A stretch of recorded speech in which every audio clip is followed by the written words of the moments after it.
네, 안녕하십니까. 서울 H카 원장 전인성입니다. 오늘 굉장히 오랜만에 그 예전에 제가 강의했던 토픽 중에 하나를 좀 업그레이드 할 필요가 있어서 오늘 강의를 다시 하나 찍기로 하였습니다. 오늘 말씀드릴 주제가 소켓 프리저베이션에 관한 것인데요.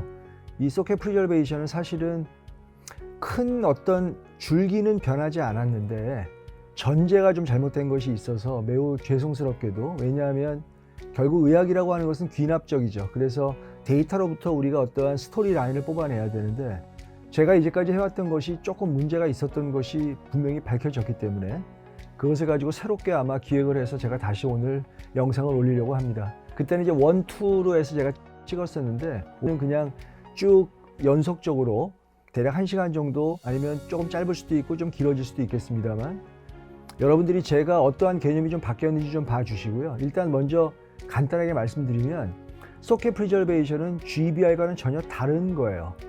그러니까 이제 저도 굉장히 많은 뼈 이식을 해왔고, 이런 와중에 어떤 용어 정리가 좀 중요한 것 같고요.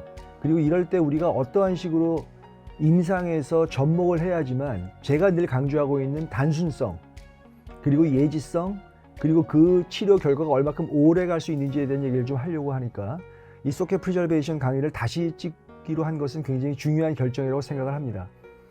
제가 과거에 여러분들 강의를 들으셨겠지만, 셀프 컨테인드 디펙트, 이를 뽑고 나서 서라운딩 월이 살아있는 경우에서의 소켓 프리저베이션, 그 다음에 버칼 월이 반쯤 녹아있는 파셜 컨테인드 디펙트에서의 상황을 한번 짚어봤었고요.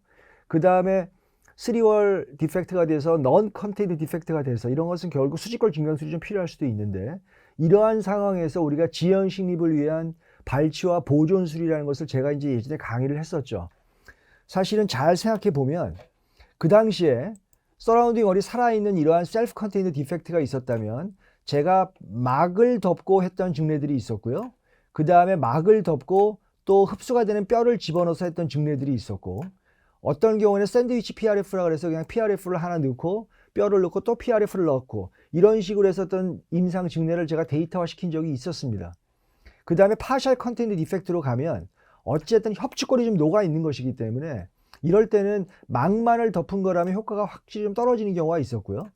그 다음에 어떠한 흡수가 되는 뼈라든가 합성골을 넣고 흡성막으로 어떤 월을 재생시키면서 하려고 하는 노력들도 해봤었고, 또는 뼈와 비흡성막을 통해서 한번 발치와를 어떻게든 뼈를 만들어내려고 했던 시도했던 적이 있었죠.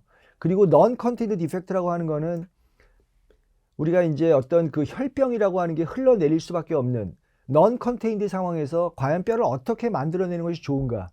제가 과거에 했던 노력들이 다 의미가 없다는 말은 아닌데, 사실은 이러한 노력이 큰 의미를 갖지 못했다는 게 저의 솔직한 고백입니다.